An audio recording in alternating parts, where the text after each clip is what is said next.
स्वागत है आप सभी का आपके ट्यूशन पॉइंट में। तो आज से हम स्टार्ट कर रहे हैं एनसीईआरटी भूगोल क्लास 12 के सभी बच्चों के लिए। तो आपकी जो किताब है मानव भूगोल के मूल सिद्धांत, उसका फर्स्ट अध्याय है मानव भूगोल एवं विषय क्षेत्र। इसके बारे में हम विस्तार से पढ़ेंगे। तो चलिए स्टार्ट करते हैं आज की क्लास। तो ज्योग्राफी को पढ़ते पढ़ते सबसे पहले एक क्वेश्चन दिमाग में आता है कि ज्योग्राफी क्या है, भूगोल क्या है, भूगोल क्या है। तो ज्योग्राफी के बारे में थोड़ा सा बेसिक बताते हुए मैं कहना चाहूँगा कि ज्योग्राफी जो है तो ग्रीक या यूनानी शब्दों से मिलकर बना है। भूगोल या फिर ज्योग्राफी तो ग्रीक या फिर यूनानी शब्दों से मिलकर बना है, जियो और ग्राफिया। यानी कि जियो का अर्थ होता है पृथ्वी और ग्राफिया का अर्थ होता है वर्णन करना, यानी कि पृथ्वी के बारे में वर्णन करना, यानी कि पृथ्वी के बारे में जानना। और इसका ग्राफिया का अर्थ होता है वर्णन करना या फिर लिखना। तो इसका हम कह सकते हैं कि पृथ्वी के बारे में वर्णन करना या फिर पृथ्वी के बारे में लिखना। अब ज्योग्राफी एक छोटी सी परिभाषा है जो मैं यहाँ लिख दिया हूँ, तो उसको मैं पढ़ के बता देता हूँ। दिख रहा हो तो आप नोट डाउन कर लीजिएगा।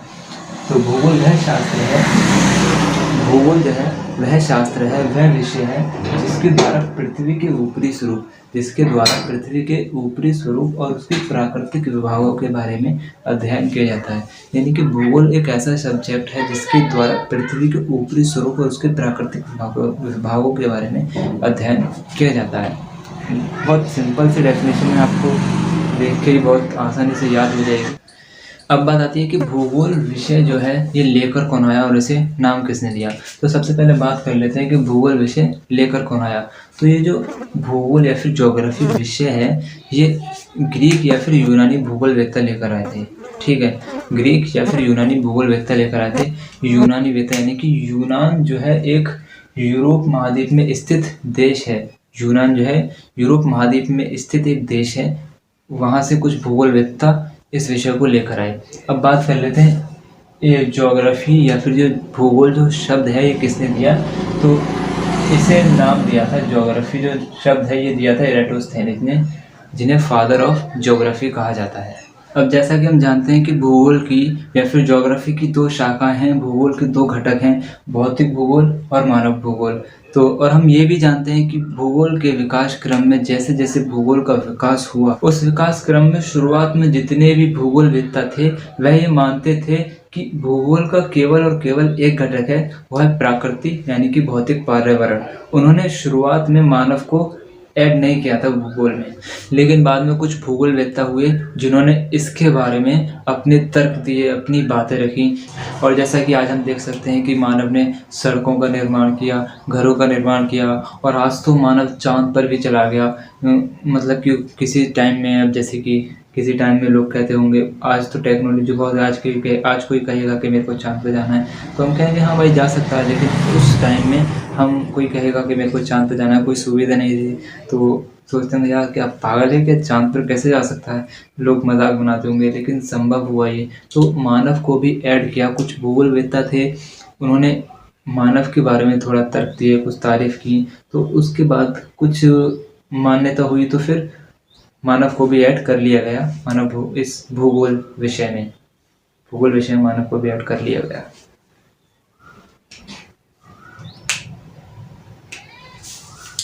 ठीक, अब कुछ थोड़े से महत्वपूर्ण टॉपिक हैं, ये मैं लिख दिया हूँ थोड़ा सा। मानव भूगोल का केंद्र बिंदु जो है, यानी कि जो मानव भूगोल विषय है उसका जो केंद्र बिंदु है वो मानव की क्रियाकलाप है। यानी कि मानव जो काम करता रहता है वो मानव भूगोल का केंद्र बिंदु है, मानव क्रियाकलाप। यानी कि देखो नाम से पता चल रहा है मानव भूगोल का जो केंद्र बिंदु है वो मानव के क्रियाकलाप है।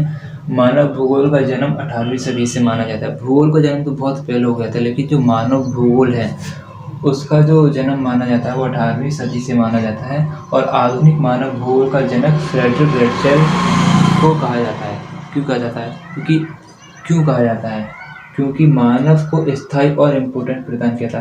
क्योंकि फ्रेडरिक रेटशेल जो थे वो प्रथम ऐसे भूगोलवेत्ता थे जिन्होंने भूगोल विषय में मानव को स्थायी और इम्पोर्टेंट यानी कि महत्वपूर्ण स्थान प्रदान किया था सबसे पहले।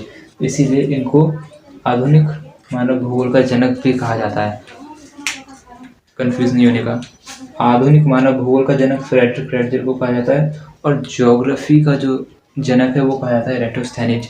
ज्योग्राफी और मानव भूगोल अलग अलग विषय है ना, विषय एक ही है, पार्ट्स में हो गया है ना ये, पार्ट्स में। तो मानव भूगोल का जो फादर है वो कहा जाता है फ्रेडरिक फ्रेडरिक रेटजर को, और ज्योग्राफी का जो फादर है वो कहा जाता है एराटोस्थेनिज को। ठीक, अब हम थोड़ा सा बात कर लेते हैं। हाँ, एक अध्ययन क्षेत्र के रूप में भूगोल समाकलनात्मक और अनुभाविक एवं व्यवहारिक है। ठीक, इसको थोड़ा सा पढ़ लेते हैं, समाकलनात्मक क्या होता है। ये जो भूगोल है समाकलनात्मक है, यानी कि समाकलनात्मक कैसे है, जैसे कि हम भूगोल पढ़ रहे हैं तो इसमें सब कुछ ऐड हो जाता है, भूगोल में सब ऐड हो जाता है। इसमें आपका हिस्ट्री भी आ जाता है, इसमें बहुत सारी चीज़ें हैं, फिर बहुत सारे सब्जेक्ट ऐड हो जाते हैं, इसलिए इसमें सब समाकलन हो जाता है, सब मिक्स हो जाता है, इसलिए इसको समाकलनात्मक भी कहते हैं। जैसे कि एग्जाम्पल के लिए मैं कहूँ, अब 18वीं सदी कहाँ है,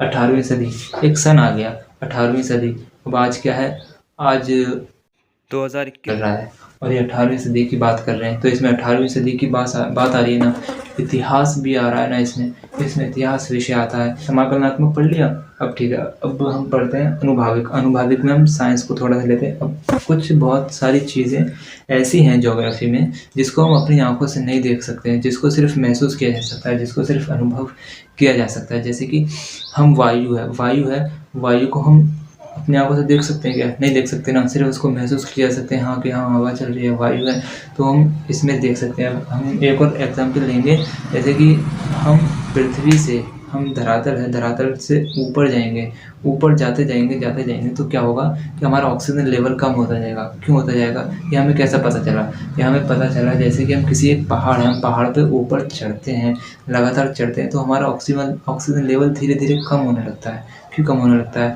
ये तो हमें पहले अनुभव हुआ कि हम ऊपर जाएंगे तो हमारा ऑक्सीजन लेवल कम होता रहेगा। क्यों होता रहेगा? क्योंकि हमारे जैसे हम धरातल से ऊपर जाएंगे तो हमारा जो ऑक्सीजन है वो पतला होता जाता है। ऑक्सीजन की जो हम ऑक्सीजन लेते हैं वो पतला होता जाता है, इसलिए हमें सांस लेने में तकलीफ होती रहती है। तो हम बहुत सारी चीज़ें ऐसी हैं ज्योग्राफी में जिसको अनुभव किया जा सकता है, व्यवहारिक है। ठीक है, तो ये मैंने इसलिए लिया समाकलनात्मक कि जो मॉडल है ज्योग्राफी का, उसमें बहुविकल्प में पूछा गया था, तो कंफ्यूज हो जाते हैं बच्चे, तो मैंने सोचा पढ़ा दें तो अच्छा रहेगा। तो आज के लिए मैं इतना ही रखूँगा, बहुत देर हो गया मेरे को वीडियो बनाते बनाते, टाइम बहुत हो गया, थक गया हूँ। बहुत मेहनत लगी वीडियो में। थोड़ा सा लाइक शेयर कर देना, अपने सभी फ्रेंड्स को शेयर कर देना।